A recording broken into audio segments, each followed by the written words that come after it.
m'asseoir à ma place et je demanderai tout simplement à tout le staff technique d'être en place et d'être vigilant ce soir parce que, comme on dit très souvent dans notre jargon et en wolof, du yomb tey, n'est-ce pas? Amis téléspectateurs mbokk yi ñu ngi leen di jaajëfalaat bu baax ci ànd bi ngeen di ànd ak seen émission nag di émission boo xamante ni dafa ala dawme tay dafa un peu spécial dama ci bare ñoo xamante dama leen ci prier mbokk yi di wax ni rek Dieng Saala production juddu na bërki démb collaboré na ak li nga xamante ni mooy télévision Shingiti te mooy télévision bi nga xamante ni moo ñuy boole ñun ñëpp tey ku fi gisul sa bopp ku nekk rek na ma wax gars yi tàccuwaat leen seen bopp bu baax a baax merci beaucoup allez damay dem toog je m'en vais m'asseoir pour recevoir mon premier invité à travers cette émission. Mesdames et messieurs, comme je le disais au début de cette émission, nous sommes au 4e numéro de cette émission, présenté par DJ Paco de Dieng Saala Production. Je m'en vais remercier d'abord le staff technique, tout le staff technique. Je ne vais pas le citer maintenant, je vais le citer à la fin, mais je le remercie infiniment encore une fois. Mais je remercie mon premier partenaire qui m'a cru, mon premier partenaire, où j'ai commencé à mûrir l'idée de l'émission. Le partenaire est venu me dire, je vais t'accompagner. Même s'il n'y a pas d'argent, moi je vais t'accompagner. Ce partenaire est là, il ne peut pas parler pour l'instant, mais il va essayer de s'exprimer tout à l'heure. Il s'exprime en produits, vous avez, voilà, du cappuccino, du mochaccino, du 3 en 1, qui est le café crème, et du café noir, court, long. Donc il y a plusieurs cafés. Mais ce soir, c'est un peu spécial parce que j'ai une femme que je vais inviter. Voilà. Je ne pourrais pas dire une fille, mais c'est une femme que j'invite ce soir. Elle ne vit que du café. Elle le dira tout à l'heure. Ça, c'est clair. Bon, ok. Allez, moi, je vais voir d'abord est-ce que je peux déguster du café parce que j'en ai fort besoin et j'en ai envie. Moi, je prends du cappuccino. Waaw, waaw. Café ak meew lay sotti jox la ko nga naan am na lépp ci biir doo ko sax jeqi li ko neex yéen ñi nekk seen biir kër mbokk yi bu leen tàqamtiku de parce que fii la. ku bëgg naan café dama leen di ko wax très souvent da ngeen di ñëw ci plateau bi naan café mais tey nag dafa xaw garaaw parce que am na leneen loo xamante ni dinaa ko génnee am na nag njóobeen yeeg jaañeen yi nga xamante ne ñu ngi may seetaan ak sekkeen yi xam naa ne am na loo xam bu ñu ko ibbee léegi ñoom ñëpp ñu jaaxle mais nag tey du ma mën a wax dara sekkeen yi parce que dañ bokk ci man ayca merci Nescafé pour ce beau café je m'en vais recevoir Alioune de Nescafé représentant de Nestlé en Mauritanie. Mon premier partenaire qui m'a cru, grâce à lui, aujourd'hui, on puisse tenir cette émission pour faire plaisir l'ensemble des Mauritaniens qui nous regardent à travers cette émission. Alioune, s'il vous plaît, je vous prie de l'applaudir très fort. Voilà, monsieur Nestlé, monsieur Nescafé. Et yaakaar naa ni tey ñëpp daanu bëgg nga indi Nescafé seen biir kër ndaxte machine bi daa noppale kii borom kër bu ko amee ci këram jëlal micro bi ñu xool di la dalal jàmm ça va Alioune na nga def. maa ngi frekk. waa léegi dama lay bàyyi nga nuyoog téléspectateurs yi ba pare après nag ñu ñëw ci waxtaan beeg ci laaj bi. asalaamaaleykum mbokk yi. soo mënee wàccee sa micro bul def affaire rappeur yi parce que daa mel ni yow rappeur nga woon. yéen ñëpp nuyu daa baax nag moo tax muy ree rek ah. voilà. ayca. je me présente Aliou Sy. représentant Nestlé professionnel au niveau de Mauritanie. waaw mais Alioune dama gis ni yow booy waxanteeg borom boutique yi da ngay free taxaw naan ko anam bi ak Nescafé te chri pourquoi boo ñëwee sama plateau nga commencé daanu nee naa leen nag fii la lépp de. est-ce que du caméra yi. caméra yi de ah maa bare doole. voilà amis téléspectateurs vous qui nous regardez depuis chez vous nous sommes sur notre 4e numéro de votre émission Culture et Mode. Culture de Mode ce soir a le plaisir d'inviter son partenaire au 4e numéro pour tout simplement expliquer pourquoi Nescafé dans mon émission. Alioune, pourquoi Nescafé dans mon émission? C'est parce que je t'aime beaucoup. C'est parce que tu m'aimes beaucoup? Oui. Ay, ça me va droit au cœur. Gars, ñu tàcc loolu bu baax waay. Il m'aime beaucoup, c'est pour cela ce soir il est là avec Nescafé. Continue à parler, moi je vais prendre du café. Ok, c'est tout juste que Nestlé a toujours tendance de travailler. Alioune amal man damay xam nga damay yar samay déedéet waaw. damay yar samay invité amal habitude di téye micro bi nii di wax ñëpp di la dégg te nga génne sa baat bi ci kaw parce que yenn yi dafay tax sama téléspectateurs yi parce que bis bu nekk su ma defee émission ñenn ñi toog seen kër te dama leen di jaajëfalaat bu baax yéen ñi nga xamante ni yéen a may dooleel parce que à chaque fois su ma defee émission yéenay toog seen kër li ci baax ngeen wax li baaxul ngeen wax la fois passée sama costume bi ma tegoon ci gannaaw ñëpp a meroon moo tax ma solaat bii tey ah kon Aline demal. ok dañoo ànd ak DJ Paco parce que gis nañ ne toujours dafay dimbali soit que par rapport ak jeunes yi. dama rek. donc aussi Nestlé toujours moom objectif am mooy par rapport ak lépp loo xamante ne day développé réew voilà ok DJ bi dama koy laaj Adama tàmm na loolu moom dafa mel na ni samay invité def leen di naj seen baat te lii courant la du jóge ci sa loxo yow ci machine la yokkal micro am ndax ñu dégg ko bu baax Alioune dañu gis machine bi di Nescafé ñun ñu tàmm xam Nescafé da ngay jël Nescafé xooyal tàngal mu naan nga def wala nga dem jënd ji meew def ko ci yaa xam nag meew bi nga ci def ab poudre lay doon meew pëndëx wala mu nekk meew boo xamante ni ci du ma tudd ay tur parce que su ma tuddee tur rek dafa mel damay def publicité mais dafa mel ne am na beneen meew boo xamante ni liquide la da nga ko ciy sotti ñu gis ni yow nga indi nu benn appareil bi lépp lañu dëxëñ ci biir secret appareil bi lan la. secret appareil bi mooy 4 produits lay jël. defal 8 composants. 4 produits defal la 8 composants. doo ko jéem a wax ci olof ndax gaa yi gën ko dégg. waaw maanaam secret machine bi mooy ñeenti produit lay jël. waaw mais juróom-ñett façon café la lay génneel. c'est-à-dire ñeenti jabar ngay takk waaye ñeenti jabar yi juróom-ñetti kër la lay jox. waaw dana waar de dugg yi dana bari génn yi dana bari.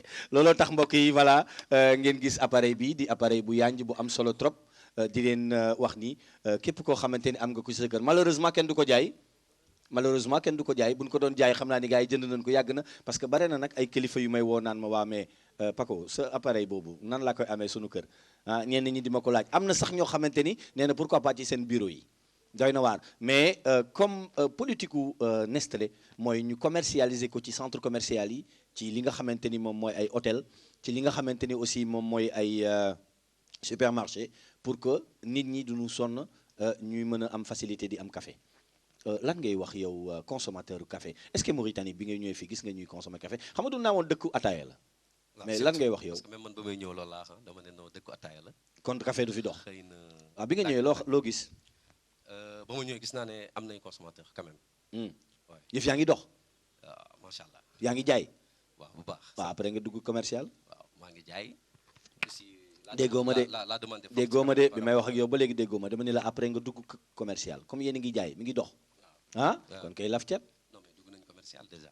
dugg ngeen commercial ndax café bi bu baax yéen a ngi naan mais tey dafa mel ne da nga xaw spécial parce que da nga may indil ay pousse-pousse te yii dama ko daawoon gis rek ci yeneen dëkk yi comme boo demee ci dëkku ñag yi wala nga dem ci yeneen dëkk yi nekk suñu wet nga gis ko pousse-pousse yi lan mooy seen njëriñ gis naa ci ay thermos yu ci nekk tey moom dafa xaw doy waar mais pousse-pousse yi Nescafé rek lay def day def Nescafé day def coffee make mooy café ak meew voilà waaw ñun dañoo déggul anglais nag da nga ko ci kii café ak meew waaw day def café ak meew day def café ak meew waaw l'objectif c'est toujours que jeunes yi nga xamante ne amuñu liggéey bëgg liggéey donc Nestlé da lay jox pousse bi jox la matériel yi muy àndal donc pousse la par rapport ak produit yi nga xamante ne moom ngay jaayee nga jaay jënd produit jël sa marge bénéficiaire donc c'est ça kon boo yaa ngi ci gis seen bopp si am nañu ko jot a am donc mais côté 5e je crois bien mi ngi dox boy Ibrahima maa ngi koy nuyu de passage ba ma ñëwee fii laa ko fekk moom ak poussam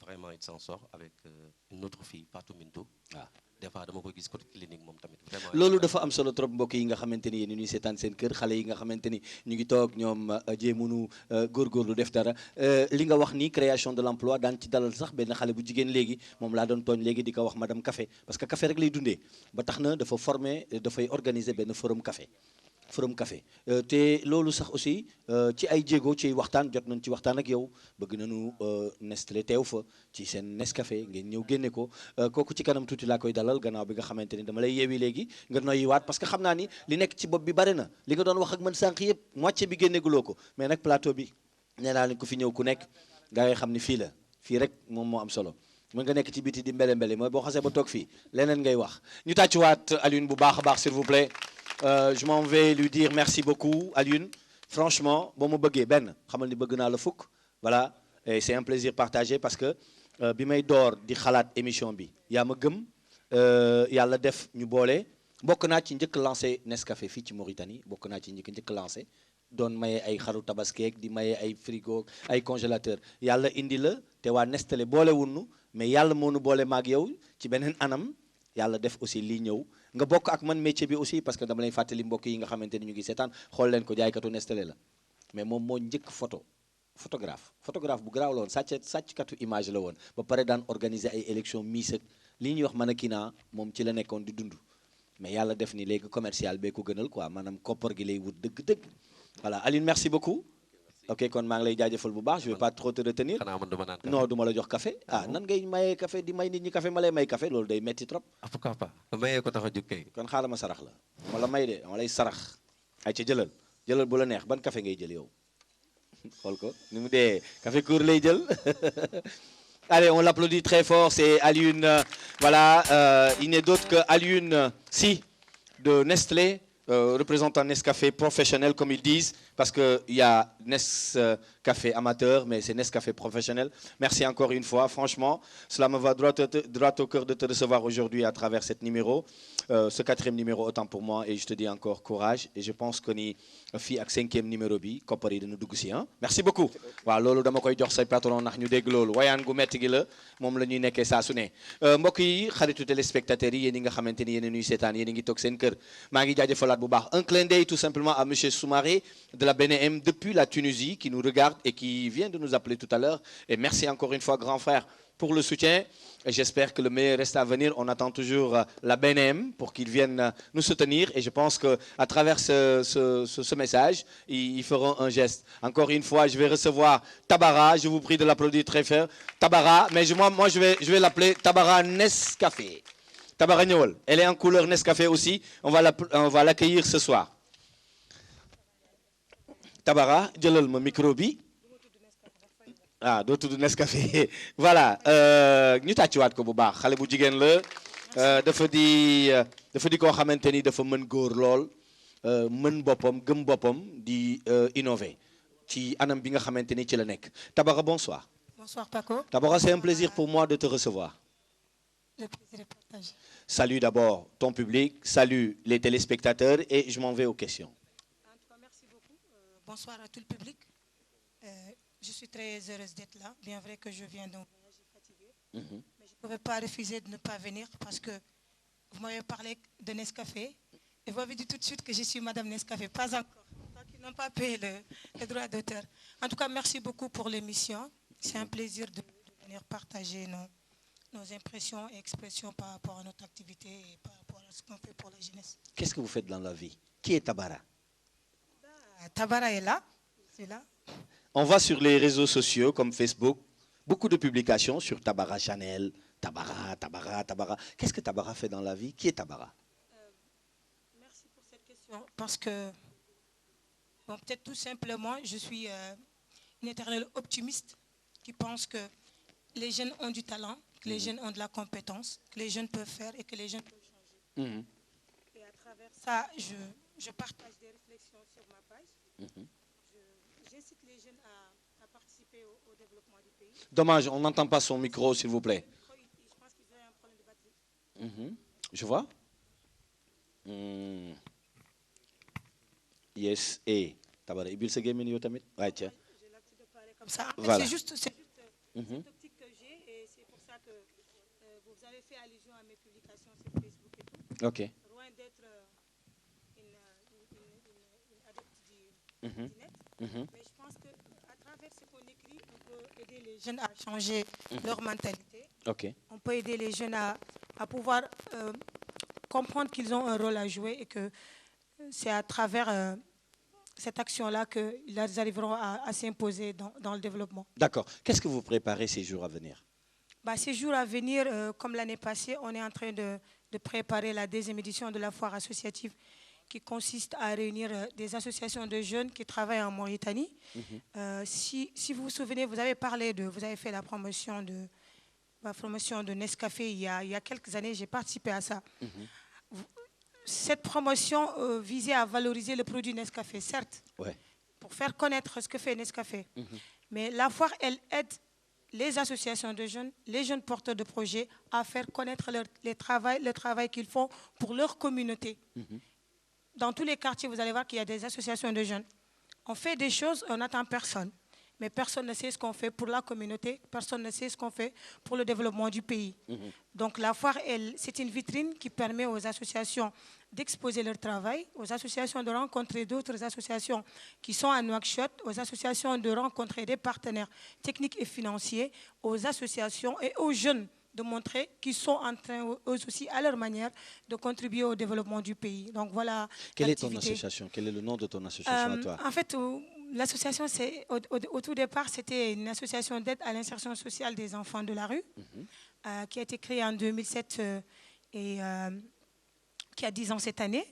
Et le Forum Café, c'est une initiative de l'association qui se focalise sur l'aspect jeune carrément. Ok. Donc, c'est le Forum Café qui... Et combien de participants à travers ce Forum Café qui aura lieu? Moi, je pourrais dire... La foire. Voilà, ça va être une foire, autant pour moi. Voilà, une foire qui va réunir combien d'associations? En fait, l'année passée, on avait 35 associations qui ont participé, dont 30 avaient un stand et d'autres avaient leurs flyers déposés sur un espace qu'on appelait l'espace média. Oui. Cette année, il y a 72 associations, Waouh! ce qui est énorme. Et le souci, c'est qu'on est en train de voir comment on peut aménager le musée de telle sorte que ces associations... Ah, ça se passera au musée national. C'est du 20 au 23. Le 20, de ce mois. Oui, de ce mois d'avril. Le 20, c'est l'installation des stands. Et le 21, c'est l'ouverture officielle. Quels sont les soutiens que vous avez eus déjà des autorités? Est-ce que l'État vous a soutenu? Est-ce que l'État accompagne ce projet ou pas? Oui, l'État accompagne ce projet à travers le ministère de la Jeunesse et des Sports, que je remercie au passage. Mohamed Djibril, que nous saluons Monsieur de Mohamed passage. Djibril, que nous saluons de passage. Voilà. En fait, vous savez aussi, à Nouakchott, c'est un pays où on te fait beaucoup de promesses. Et même si... Jusqu'à la dernière minute, tu attendras ce promesse. Ben, je suis à mon 4e numéro, mesdames et messieurs, pour vous dire, jusqu'à présent, pas de sponsor, que des promesses, mais ça viendra. Ouais, même s'il n'y a pas de promesses. En fait, ici, les gens, ce qu'ils pensent, ils pensent que le soutien, il n'est que financier, alors que le soutien, il peut être technique. C'est comme quand tu fais... Comme a fait Nescafé. Oui, comme a fait Nescafé. Merci à Lune. Voilà. Donc, je remercie au passage à Lune qui nous a contactés, qui sera présent et qui va disponibiliser le café. Ouais. En tout cas, c'est un grand plaisir. Mais nous restons optimistes que peut-être d'ici les 10 jours, ou je ne sais pas ce qui reste, on aura des gens qui peuvent venir nous appuyer de manière technique, parce que, comme je dis, ce n'est pas que financier. Il y a des gens qui vont nous offrir des formations. Il y a des gens aussi qui vont venir nous animer des panels de discussion. Donc, pour ceux qui veulent en savoir plus sur la foire associative, vous checkez sur Google ou sur Facebook, foire associative deuxième édition, ou vous allez sur Facebook carrément, Café Forum, vous aurez la page et il y a nos coordonnées. On reste disponible. Voilà, mesdames et messieurs, nous parlons de culture et mode. Ce soir, carrément, peut-être qu'on va essayer de zapper un peu la mode. On va parler plutôt de culture, on va parler aussi d'action des jeunes, comme tout à l'heure avec Tabara, dont c'est un plaisir de partager avec elle, très ambitieuse, très fonceuse comme on dit, excusez-moi du terme pour ceux qui mènent bien la langue Molière. Je pourrais dire tout simplement c'est une femme très battante. Voilà, elle s'est fait le chemin elle-même. Encore une fois, tous nos encouragements. Nous sommes aussi derrière pour vous accompagner quand vous voulez. C'est un plaisir. Maintenant, pour terminer en beauté, qu'est-ce que je vais te demander de dire? C'est de parler Wolof. Parce qu'il y en a qui veulent aussi entendre. Voilà. Ouais, parce que tu sais, il y a tout le temps on me demande est-ce que je parle Wolof? Je parle toutes les langues. Tu parles toutes les langues? Je parle toutes les langues. Les best. Il y a que très. La khair, machallah. Nombada? Merci, Maudumdi. Khazunka? Non, Khazunka, je ne sais pas. Khazunka, si, Khazunka. Voilà, Khazunka Diam, voilà. En fait, ce n'est pas une question de ne pas parler les langues. Moi, je suis Wolof, mais je suis plus à l'aise quand je parle, je suis plus à l'aise en français. Mais je parle toutes les langues, hein, je peux le dire dans les langues que je veux. Mais je suis plus à l'aise quand je veux parler en français. Vous avez dit tout de suite que vous allez parler de culture. Je vais juste vous dire que le bénévolat, c'est une culture personnelle et une culture qui aide l'être humain à être elle-même. Les Mauritaniens n'ont pas cette culture de faire du bénévolat. Donc, à vous d'entendre aujourd'hui. Dans nos programmes, on n'a pas le service civique. Voilà.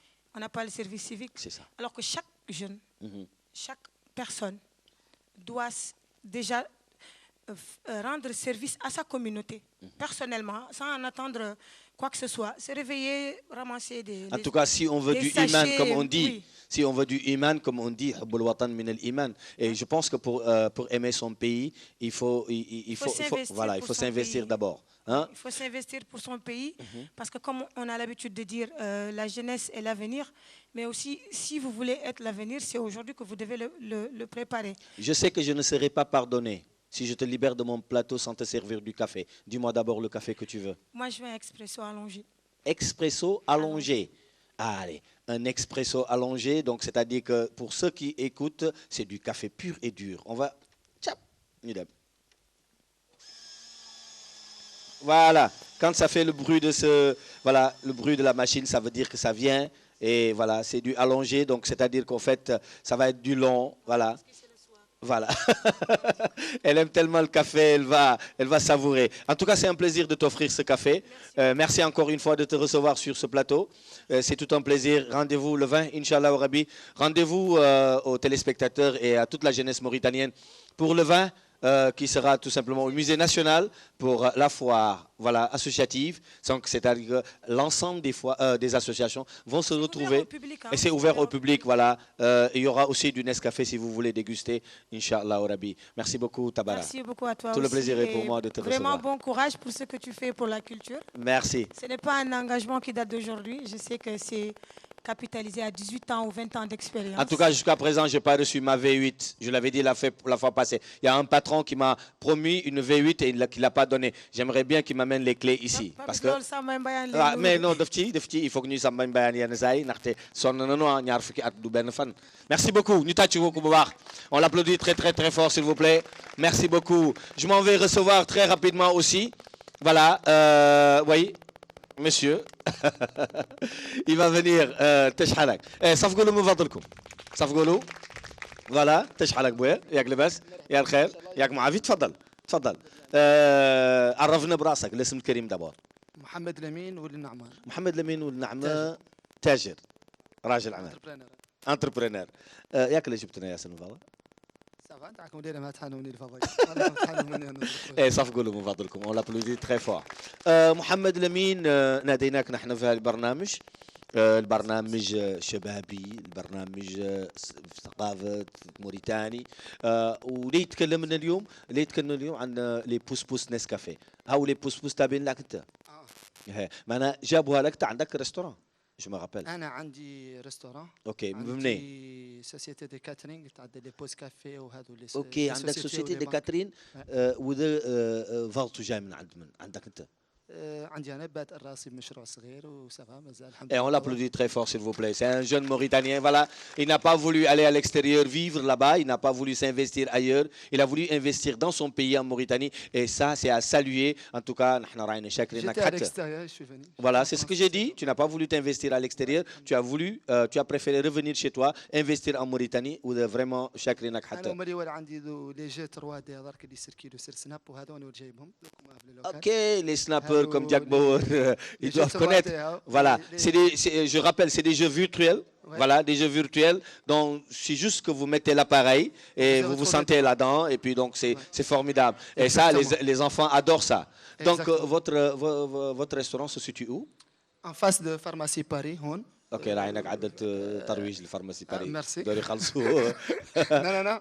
À côté de Khaïma Mall, en face. C'est pas méchant. Voilà, nous, on est très gentils en matière d'annonces publicitaires gratuites. On est très gentils. Mais attends, on est très exigeants. Si vous voulez des images, parce que annoncer ne veut rien dire. Mais si vous voulez vos images, que ça passe à travers ce beau public que vous voyez là ce soir, mesdames et messieurs, à travers ces belles images que vous allez voir chez vous, et vous allez vous poser la question, si vous êtes en Mauritanie ou pas. Si, on est en Mauritanie parce que nous parlons Hassania, nous parlons Wolof, Poulard, Soninké, et en même temps le français. Donc, tfadal. عادي راكم كريتونا بهذا الكلام كما قلت مازالوا لي زيماج رانا نخلصوا عليهم ان شاء الله ان شاء الله راك زين عندي انت قبل كعوه تشربوا سي هذا ونحن معدلين معاهم بارتناريا اوكي تمام هنا كيف لي ريستوران الاخرين نحن معدلين معاهم بارتناريا اوكي سيرتو في اخبار لي بوس بوس اللي جابوهم جبرنا احنا مولي عنا نقدروا نساعدوا بهم الشباب خصوصا الطبقات الهشه اللي يبحث عن عمل قبضناهم من عندهم عندنا احنا نقبلوا لهم شباب يلود للعمل نوفروا لهم الامكانيات عنهم يمشوا بهم نحن نمولوا لهم المشروع بدايته نعطوهم شاك ماتين كل مع الصباح نعطوهم نملاو لهم لي ترمس من كافي واللبن وهذا ونعطوهم دي جاتو معاهم يسيركلوا بهم يقيسوا لي زونيفرسيتي جامعات ويقيسوا ياك اللي جبتنا جاتوات لكم انطرحه اللي مي كاميرامان من مع الصباح يقولوا لي لين شافوا طعام مارك اللي مطروحون ها قالوا لي اوكي سي بون ما انا عشان مضمونه اوكي سي بون مانكم خايفين ها فوالا اوكي جدا كامل ما في مشكله بغينا اصلا نقبلوا لهم ديجا يعودوا يجبروا عمل ونوفروا لهم نحن بدايه المشروع عدلت دراسه مع شاب اخرين قالوا مالك المولود مكتمله بلديه تفرغ زينه تبناتها قدمناها للمجلس الاعلى للشباب شكرا. وما زلنا نختاروها توصل لنهايتها واستقبلوا زادوا بصدر رحب بالمجلس الاعلى للشباب وما زلنا نختاروا نوفروا فرص عمل قدر من الشباب صغير. هاي مشاريع صغيره غير قابله للتطوير. هذو دي ريستوران موبيل فيهم كل شيء، يدخل بهم جامعه، يدخل بهم بور، يدخل بهم اي بليده، ويعدل له يبيع شيء يوميا، عنده نص ربحه والنص الاخر مولي نصه يزيد به راس ماله والنص الاخر راجع للشركه. Ça, c'est à saluer, mesdames et messieurs, encore une fois, la création de l'emploi.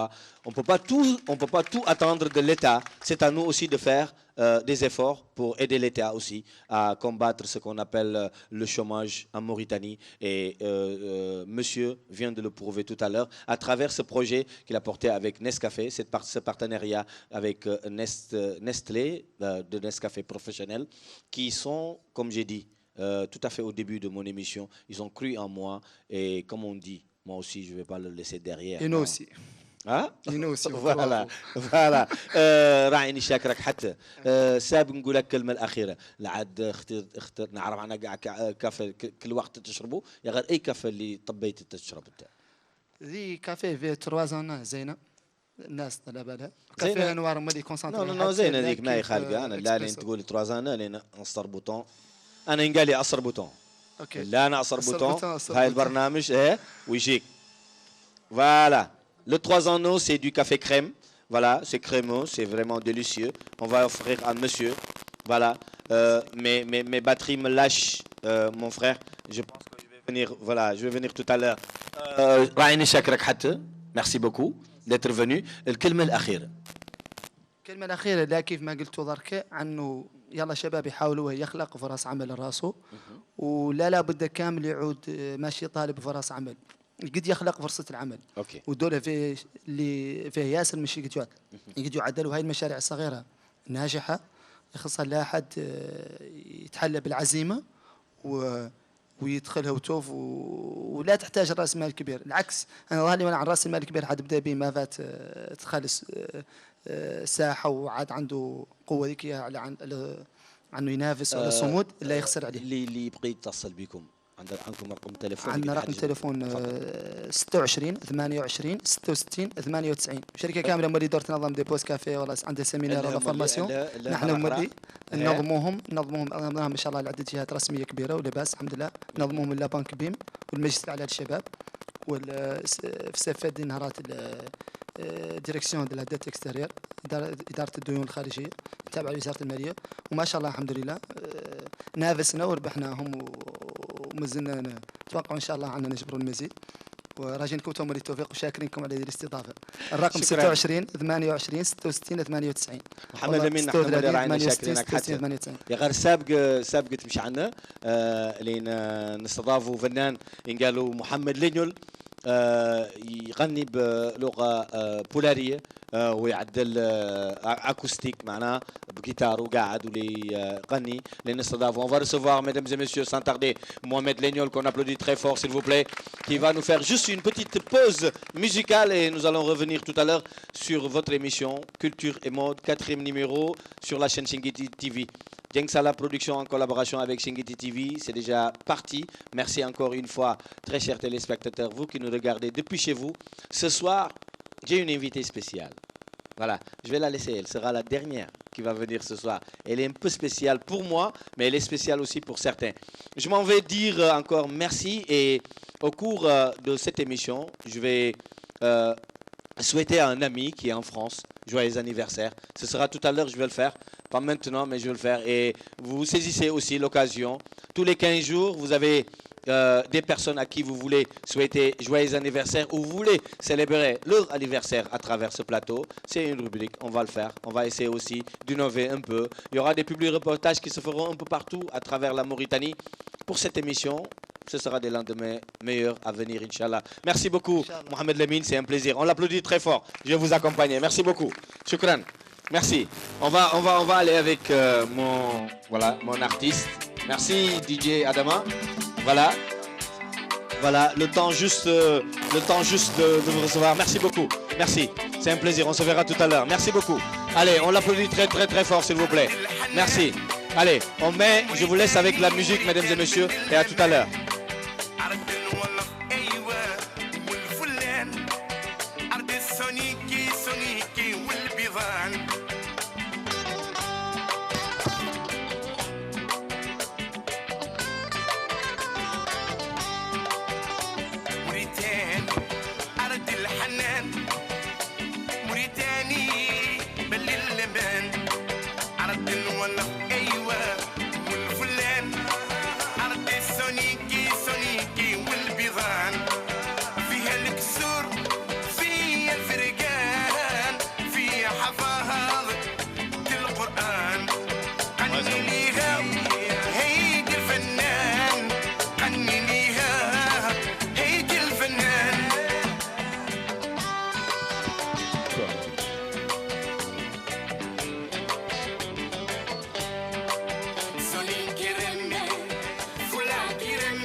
Yes, yes.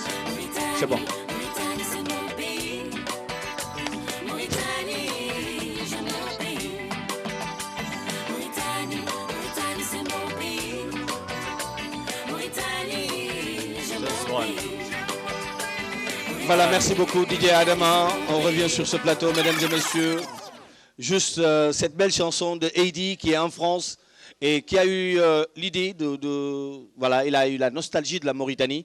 Il a chanté cette chanson dédiée à la Mauritanie. Mauritanie, c'est mon pays. Mauritanie, mon beau pays. Effectivement, c'est un très beau pays et nous n'accepterons personne nous gâter ce beau pays qui n'est d'autre que la Mauritanie. Nous l'aimons, nous le portons dans notre cœur. Merci. Je disais, avant de quitter, je disais qu'on va recevoir Mohamed Legnol. Mohamed Legnol qui fait du acoustique. Il chante en poulard. Mohamed Nobada. On ouvre son micro, s'il te plaît, DJ. Merci. Mohamed Nobada. Nobada est tempéré. Je n'ai pas entendu son micro encore. Le micro de l'artiste. On l'ouvre, monsieur DJ. Vas-y. Je n'ai pas entendu son micro. Je vais essayer de m'approcher de mon invité parce que je vais mettre à l'aise mes invités. On voit ce micro. Voilà, allez-y. Allô. Ok, Nobada. Oh, on est deuxième fois Kadara et aux deux émissions. Noyema. C'est un plaisir, merci. Mais tout le plaisir est pour moi. Si ce n'était pas ça, je n'allais pas t'inviter encore une fois. Eh, Gaïta, tu l'aimes que Bouba. On applaudit fort pour lui. Merci. En tout cas, c'est un plaisir pour moi de te recevoir à travers ce deuxième numéro. Tu fais quelque chose de bien. Tu es un jeune Mauritanien. Tu es très engagé. Surtout, tu aimes ce que tu fais. Merci. On va écouter. Quelle est la première chanson que tu vas nous proposer ce soir? La première morceau, bon, c'est Soukoudebo. Soukoudebo. Oui, Soukoudebo. Soukoudebo veut dire la femme. La femme. Hein? Ou la fille. La fille, ok. Je m'excuse, mesdames et messieurs, parce que mon invité d'honneur, je l'ai trop retenue. Elle est trop stressée ce soir. Bon, je la vois et je sais une chose. Dès qu'elle sera là sur ce plateau, vous saurez que n'est pas de glas. On te laisse jouer. Voilà, Soukoudebo. Et puis, c'est bon, c'est parti, c'est maintenant.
Wow.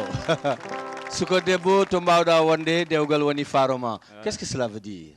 Bon, Soukoudebo, c'est l'honneur d'une jeune fille. Parce que Deugal, c'est le mariage. Deugal, c'est le mariage. Donc ça dit que la jeune fille là où tu dois être, c'est le mariage qui est ton bonheur. On applaudit très fort, s'il vous plaît. C'était Mohamed Lignol, mesdames et messieurs, votre 4e numéro de votre émission Culture et mode. Avant de passer à mon invité d'honneur, elle est trop stressée ce soir, mais j'ai fait exprès. J'ai fait exprès de la retenir là-bas parce que je sais que si toutefois qu'elle vient ici, je ne pourrai plus recevoir d'invités. Ça, c'est clair. Allez, je m'en vais inviter très rapidement Monsieur Ousmane Thiam. Depuis ce matin, voilà, je ne dis rien. OK, Monsieur Ousmane Thiam, s'il vous plaît. Je vous demande de l'applaudir très fort. Moi, je vais me lever pour l'accueillir. Merci beaucoup. Mohamed, tu peux, voilà, tu peux revenir à ta place. Allez, Monsieur Ousmane. Bonsoir. Allez, Monsieur Ousmane, il est président de l'association Entre-Aide Solidarité. On l'applaudit très fort, s'il vous plaît. Entre-Aide de Solidarité. Entre-Aide de Solidarité veut dire tout simplement entre-aide dans la solidarité. Voilà, il faut qu'on s'entraide. Bonsoir.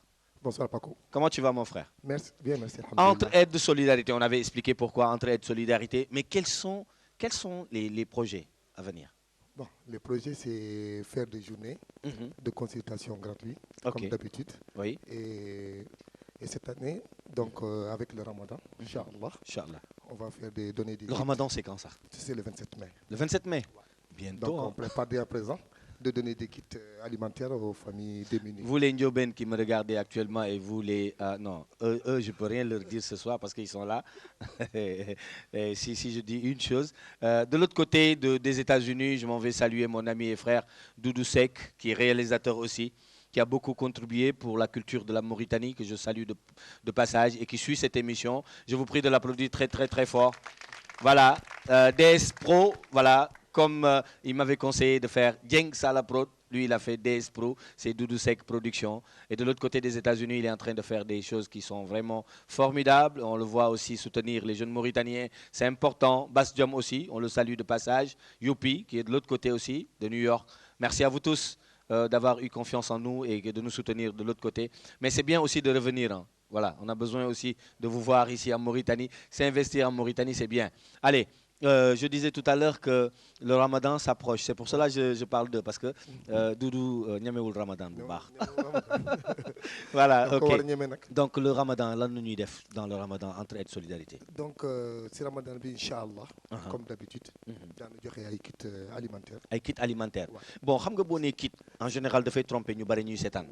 Maanaam dañuy joxe ay dund. Ay dund. Waaw, may lekk.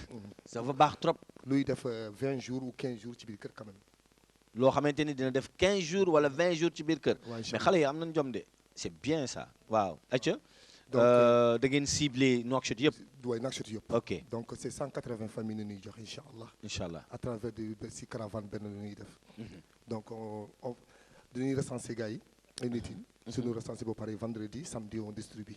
Pendant 3 semaines. Ok, ñan ngeen ci àndal ñu leen ci jàppale est-ce que nguur gi daf leen di jàppale est-ce que yéen la fan ngeen di jëlee koppar yi nu mu demee noonu. Donc non parce que xamul tax de passage on remercie Moritel. Voilà non man attends kon nag Moritel n'hésitez pas ngeen ñëw fekkee ci sama émission fii je m'adresse à la direction voilà de venir soutenir aussi cette émission parce que nous faisons de la publicité hein. Attention. De passage on remercie Moritel et la société BIA. BIA, ok. Qui vont nous soutenir, Inch'Allah. D'accord. Donc après ça, le mois de juillet, Inch'Allah, on prépare la caravane de santé. On va organiser ici Nouadhibou. D'accord. Donc c'est pour les émigrés. Hein. D'accord. Ok. Culture et mode, mesdames et messieurs, ce soir, un peu spécial. Nous n'avons pas ce soir carrément de la mode. Voilà. Du défilé, peut-être qu'on va essayer de nous retenir du défilé. Beaucoup aussi veulent ça, veulent voir les tenues, c'est très important. La fois passée, lorsqu'on avait, pour notre 3e numéro, on avait invité l'enfant chéri de Nouakchott, qui n'est d'autre que Pekos Keita. Je vous prie de l'applaudir très, très, très fort. Il est parmi nous, mais il est caché quelque part. Voilà. Lui, comme on dit, voilà, il nous avait vraiment émerveillés avec de la mode, avec des stylistes qui sont venus participer carrément et qui vraiment ont donné la valeur à cette émission. Merci encore une fois. Maintenant, sans tarder, je vais recevoir... Voilà, lol. Oui. Mangi ñaan. Non, là, je me laisse ban café ngay naan. Non, man café. Voilà, lol. Waaw. Mangi ñaan ñëpp. Si pour From Café bi. Oui, From Café bi, OK. Que ñëpp ñëw dimbal leen. Inch'Allah. C'est pour le vin. Je parle des sociétés nekk fii. Voilà, bon, OK. C'est pour la Mauritanie. Mais yow attends, balaa From Café doo wax nañ dimbali sama émission pare. sa émission après dina ñëw yow dem si warga bi gaa moo gën ataaya bi ñëw kam Voilà, donc moi je l'avais dit, hein, j'ai envie de faire du thé, en même temps du café, parce que les Mauritaniens, ils aiment trop le thé, mais ils aiment aussi le café, mais ils aiment trop le thé. Donc dinaa la indil benn waay joo xam day toog fii def kiyam wala benn xale bu jigéen bu def mëlfa bu baax mbaa mu sol benn mbubb bu baax wala ndoket bu baax sax xam nga toog fii di ataaye ngeen di gis fourne yeeg ñëpp incha allahu rabbi lépp ngi fi ah ceebu jën sax buñ ko mënee togg indi ko fii dañ koy def parce que tey li ma gis fii moom ouf baax na ayca merci beaucoup Ok, on merci l'applaudit beaucoup. très fort allez on l'applaudit très fort merci monsieur Ousmane pour ce 4e numéro, c'est un peu spécial. Ce 4e numéro, je vais recevoir un frère à moi. Moi-même, je vais me lever pour aller le recevoir. Un frère qui, on ne le présente plus. Si je dis son nom, beaucoup vont dire waouh et ils vont l'applaudir très très fort. Kader Seck. Je disais tout à l'heure. Kader Seck, où est-ce qu'il est? Waouh, waouh. Mais Kader, mënoon nga ma wax da ngay ñëw ak mbubu comme ça ma sol mbubu sax ah? Jaajëf, jaajëf. Mais kontaan naa trop mais tournel caméra bi gis la tournel caméra bi jël la waaw gis ngeen wala sama photographe bi nga xamante ni man xam nga ñëpp dañuy wut photographe góor man photographe jigéen laa yor xool ko moom mooy jigéen ju mën góor macha allah donc mi ngi góorgóorlu bu baax. Kader bala ñuy wax dara ah dama lay wax teel micro bi nga ñëw ñu doxantu fii ci kaw ñëw toog parce que yow kilifa nga kilifa dañ koy toogal tàccuwaat leen ko bu baax a baax. mbokk yeeg xaritu téléspectateurs yi yéen ñi nga xamante ni yéen a ngi seetaan seen télévision Singiti TV muy télé bi nga xamante ni bu ñu xoolee sunu bopp gis ko ci ndaxte moo ñuy dajale moo ibbi ay buntam ba ñu yaatu xaj ci di ko jaajëfalaat bu baax ki nga xamante ni mooy kilifaam moom mi nga xamante ni bi ma ñëwee jox ko xel bi dafa ni ma dem ci rek te bul ragal dara moo tax amuma fenn fu may teg sama tànk damay dem rek te nee naa leen Mauritanie lii la ñu namoon.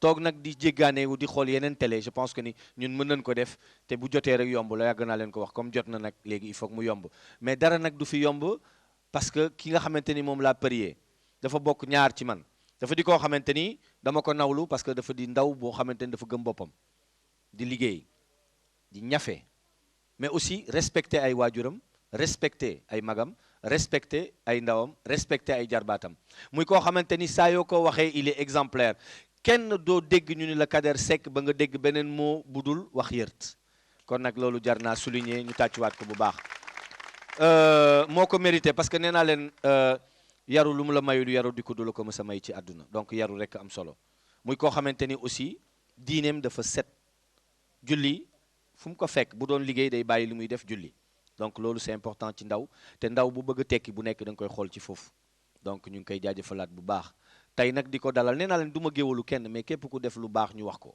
loolu c'est très important di fàttali nag mi ngi nekk aussi di yëngatu ci wàllu gastro maanaam lekk togg voilà dina jaaxal nag ñu bare moom fi ngeen di ko gisee nii maître la xam nga du naan ay maître karaté ñi naan ay professeur moom maître la ci wàllu togg te fii bare na fii tey ñoo xamante ni ñu ngi am ay cérémonie te xam nga toggal cérémonie surtout togg dafa bare ay facettes dafa sensible lépp luy